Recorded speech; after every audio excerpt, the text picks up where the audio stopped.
نور العلم نور العلم نور العلم نور. زکوٰۃ تین طرح کی چیزوں پر ہے: سونا، چاندی، مال تجارت اور جمع شدہ رقم.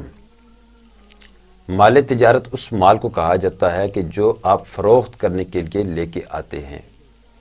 جیسے آپ نے کوئی دکان بنا رکھی ہے، اس میں جتنا سامان ہے، ظاہر سی بات ہے آپ نفع پر فروخت کرنے کے لیے لے کے آئے ہیں، وہ مال تجارت ہے. آپ نے کوئی پلاٹ خریدا ہے اور آپ کا یہ ارادہ ہے کہ میں اس کو اچھے داموں میں جب اچھا ریٹ لگے گا تو بیچ دوں گا، وہ پلاٹ آپ کا مال تجارت ہے. آپ نے کوئی جانور خریدا ہے اور آپ کی نیت یہ ہے کہ میں اس کو اچھا ریٹ لگے گا تو بیچ دوں گا، وہ بھی آپ کا مال تجارت ہے.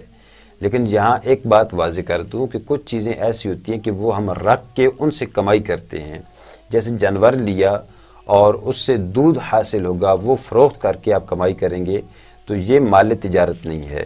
اسی طرح کوئی گاڑی ہے آپ نے لی ہے کہ یہ چلا کے تو اس سے آمدن ہوگی، اس سے میرا گھر چلے گا، کمائی کروں گا، تو یہ مال تجارت میں نہیں آئے گی.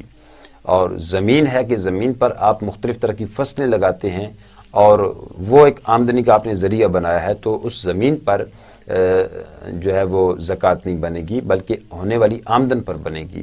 اسی طرح آپ کے مکانات ہیں جو آپ رینٹ پر چڑھاتے ہیں، کرائے پر دیتے ہیں اور اسی نیت سے آپ نے خریدے ہیں، تو اس صورت میں ان مکانات پر بھی زکوٰۃ نہیں بنے گی. ان سب چیزوں میں یہ کہ جو حاصل ہونے والی آمدنی ہے وہ آپ کے دیگر نصاب کے ساتھ شامل ہونے کے بعد اس پر سے زکوٰۃ نکالی جائے گی. براہ راست ان چیزوں پر زکوٰۃ نہیں ہوتی. زکوٰۃ صرف مال تجارت پر ہے. جو چیز آپ نے خریدی ہے اس نیت کے ساتھ کہ آپ اس کو براہ راست بیچیں گے، تو اس صورت میں زکوٰۃ جو ہے وہ بن جاتی ہے. تو یہ مال تجارت کی ڈیفینیشن ہو گئی. دوسری چیز ہے سونا یا چاندی. چاندی جو ہے وہ 52.5 تولہ ہو اور سونا جو ہے وہ 7.5 تولہ ہو. اگر آپ کے پاس صرف سونا ہے اور نہ جمع شدہ رقم ہے، نہ مال تجارت ہے، نہ کوئی تھوڑی بہت چاندی ہے، تو اس صورت میں اس کا 7.5 تولہ ہونا لازم ہے.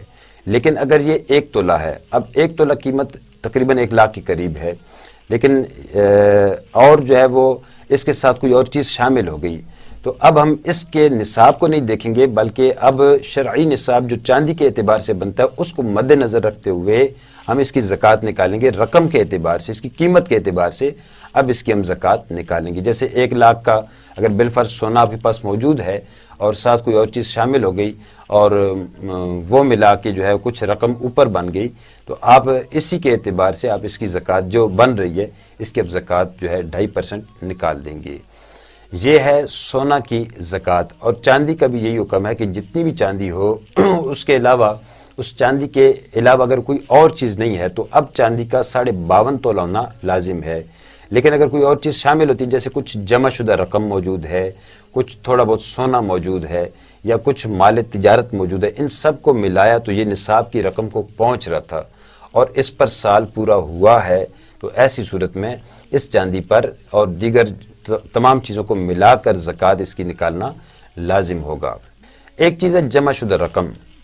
تو رقمیں ہمارے پاس 2 طرح کی ہوتی ہیں. ایک ہم جو منتھلی پے لیتے ہیں اور وہ گھر کے خرچ کے لیے استعمال کرتے ہیں، اس کو کہتے ہیں سرکل منی. ایک وہ ہوتی ہے جو ہم نے جمع کرنی ہوتی ہے. اب سرکل منی کیا ہے کہ ہمیں پتہ ہے کہ فلاں کے اتنے دینے ہیں، فلاں کے اتنے دینے ہیں، فلاں کے اتنے دینے ہیں، یا ماہانہ طور پہ اپنے خرچہ چلانا ہوتا ہے، اپنا حساب کتاب ہوتا ہے، تو یہ ایک الگ چیز ہے، اس پر زکوٰۃ نہیں ہے. لیکن جو آپ کے پاس جمع شدہ رقم ہے تو وہ ہے سیونگ منی، اس پر زکوٰۃ ہے. زکوٰۃ یاد رہے اسی صورت میں ہوگی ان تمام چیزوں پر جب یہ نصاب کو پہنچیں گی. نصاب کیا ہوتا ہے؟ 52.5 تولہ چاندی کی قیمت بالفرض 40 بنے، 45,000 بنے، 50,000 بنے، کوئی سی بھی رقم چاندی کی بن رہی ہے، کیونکہ چاندی سستی ہے، سستی چیز کے اعتبار سے کوئی بھی رقم بن رہی ہے تو اس کے اعتبار سے پھر نصاب بن جاتا ہے. اب جیسے آپ جو ہے نارملی چل رہے تھے، آپ کے پاس سارا مال ملا کر یہ جو چاندی کا نصاب میں نے عرض کیا ہے جو بھی اس وقت کے اعتبار سے ہو وہ بن گیا، تو جس دن سے بنا آپ وہ تاریخ نوٹ کر لیں.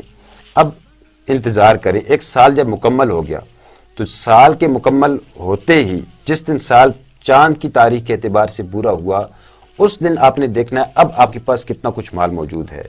جو پہلے دن تھا وہ نہیں دیکھا جائے گا، بلکہ اب اس دن جب سال پورا ہوا جتنا مال آپ کے پاس موجود ہے، جمع شدہ رقم ہے وہ بھی آپ تحریر کر لیں، زیورات پڑے ہیں وہ بھی آپ ان کی قیمت تحریر کریں. اچھا آپ کے پاس جو ہے وہ مال تجارت موجود ہے اس کو آپ نوٹ کر لیں. کوئی رقم ایسی جو اپنے قرض کی صورت میں دی ہوئی ہے اس کو نوٹ کر لیں. تو جتنی آپ کی رقمیں ہیں، جتنی چیزوں کے آپ مالک ہیں وہ ساری نوٹ کر کے اس کے بعد آپ اپنے قرض اس میں سے مائنس کر دیں. جب آپ نے قرض مائنس کر دیا پیچھے جو رقم بچی ہے اس رقم کو آپ 40 سے تقسیم کریں، جو جواب آئے وہ آپ پر زکوٰۃ بنتی ہے. تو خلاصے کلام یہ ہوا اگر چاندی تنہا ہے تو چاندی کا نصاب صرف 52.5 تولہ یا اس سے اوپر ہو تو اس اعتبار سے اس کی زکوٰۃ نکالی جائے گی. اگر صرف سونا ہے تو سونا 7.5 تولہ ہونا لازم ہے یا اس سے اوپر ہو تو اس اعتبار سے اس کی زکوٰۃ نکالی جائے گی. اور اگر 7.5 تولہ سے کم ہے اور کچھ اور نہیں ہے تو پھر سونا پر زکوٰۃ نہیں ہے، اس کا 7.5 تولہ ہونا کم از کم یہ لازم ہوگا. لیکن اگر کوئی اور چیز شامل ہو جاتی ہے تو اب جو ہے اس پر زکوٰۃ رقم کے اعتبار سے، اس کی قیمت کے اعتبار سے اب اس کی زکوٰۃ نکالی جائے گی. ایک اور یہ بات بھی ذہن میں رہے کہ اگر بالفرض شرعی اعتبار سے آپ کے پاس صرف سونا ہے اور کچھ جمع شدہ رقم وغیرہ نہیں ہے، لیکن اب یہ اتنی رقم بن رہی ہے، شریعت آپ کو پکڑتی نہیں ہے لیکن شریعت یہ رائے ضرور دیتی ہے کہ بہتر ہے کہ آپ زکوٰۃ پھر بھی نکالیں. اگر بالفرض کسی شخص نے نہ نکالی تو وہ گناہگار تو نہیں ہے، لیکن اگر نکالیں تو اس پر بہت زیادہ اجر ہے، ثواب ہے. کچھ چیزیں اور ایسی ہیں جیسے کسی کے پاس ہیرے رکھے ہوئے ہیں، ہیروں پر کوئی زکوٰۃ نہیں بنتی. البتہ اگر وہ ہیرے مال تجارت کے طور پہ بیچنے کے لیے رکھیں تو پھر زکوٰۃ بن جائے گی. اور ایسا شخص جو ہے جس کے پاس ہیرے موجود ہوں وہ زکوٰۃ لے نہیں سکتا. اسلام کا برجم ہر سو لہرائیں گے، اسلام کا برجم ہر سو لہرائیں گے. نگر نگر گلی گلی، ہاں نگر نگر گلی گلی ہم جائیں گے.